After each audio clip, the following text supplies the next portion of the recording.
This recipe calls for beans, and we're going to use these canned beans, kidney beans. First of all, they're very easy to use because they're already cooked. Beans, if you're going to start with raw beans, they take a lot longer to cook.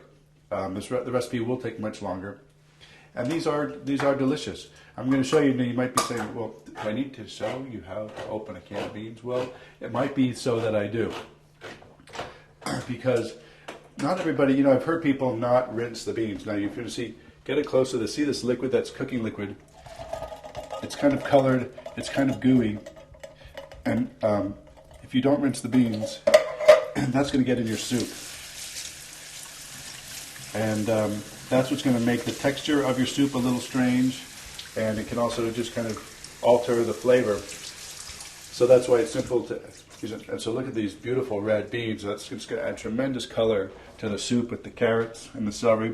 I think if you've seen some of my recipes before, you see it's all about the appearance and working with color, just like a painting that you want to have your food, beautiful colors that you're going to be eating. And so you've got to have these beautiful beans.